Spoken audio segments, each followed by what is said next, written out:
बिहार विधानसभा चुनाव अब दूर नहीं और माहौल आप देख ही रहे हैं गर्माता जा रहा है। बिल्कुल, सियासी पारा चढ़ रहा है। आज हम अनुभव सिंह के विश्लेषण के जरिए मोकामा विधानसभा सीट पर थोड़ा गहराई से नजर डालेंगे।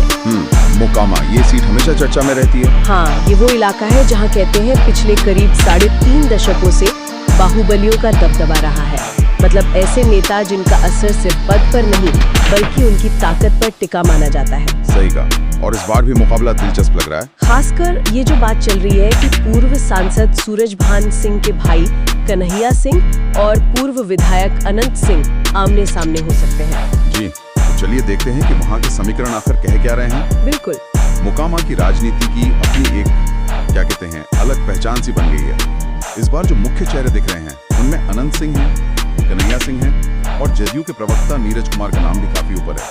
अटकलें तो यही हैं कि अनंत सिंह शायद निर्दलीय लड़े, कन्हैया सिंह को महागठबंधन से टिकट मिल सकता है, मतलब राजद वाला गठबंधन। अच्छा।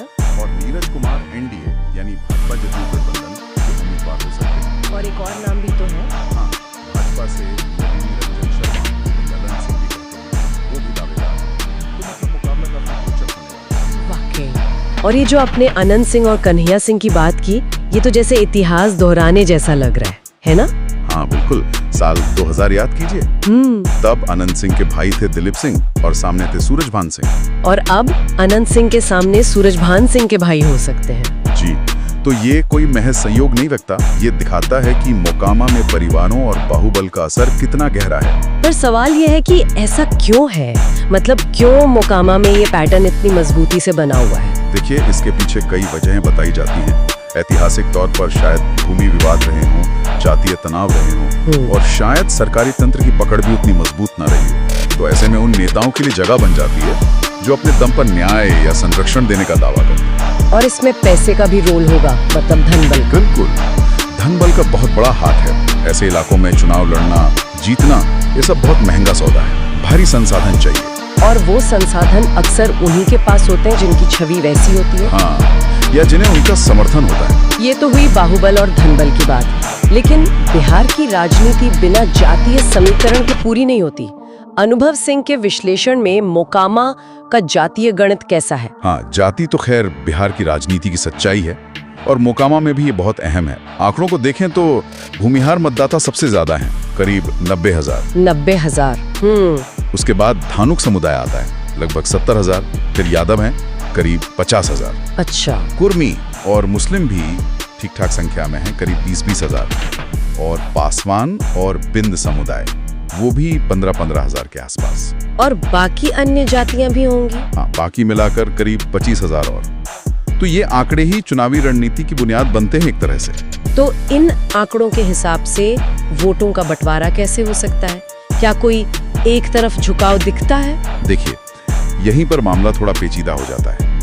भूमिहार वोट, जो सबसे बड़ा हिस्सा है, वो बंटने की पूरी संभावना है तीनों प्रमुख उम्मीदवारों के बीच। हाँ, अनंत सिंह, कन्हैया सिंह, नीरज कुमार, तीनों भूमिहार हैं। तो वोट बटेंगे।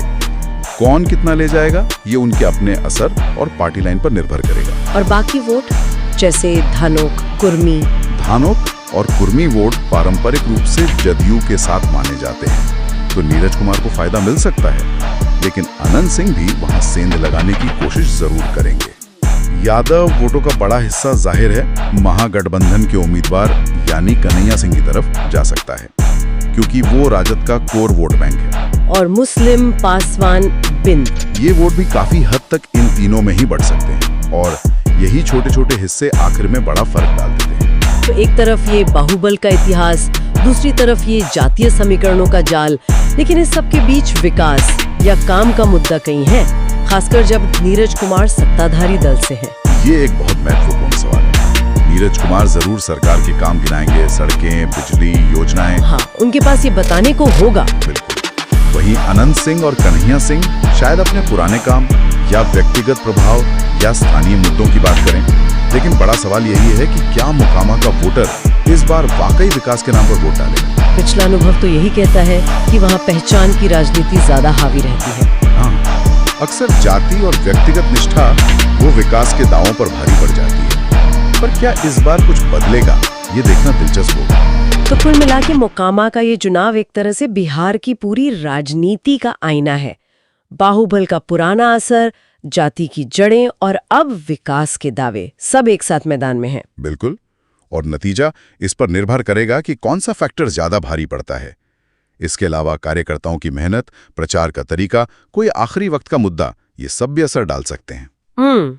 मुकाबला सिर्फ चेहरों या पार्टियों के बीच नहीं है, बल्कि इन सभी ताकतों के एक जटिल मिश्रण के बीच है। और जाते जाते एक सवाल हम सोचने के लिए छोड़ जाते हैं, क्या मोकामा, जहां दशकों से बाहुबल और जाति का बोलबाला रहा है, इस बार अपना मिजाज बदलेगा? क्या वो वाकई काम यानी विकास को सबसे ऊपर रखकर अपना फैसला सुनाएगा, या फिर इतिहास एक बार फिर खुद को दोहराएगा? ये देखना अभी बाकी है।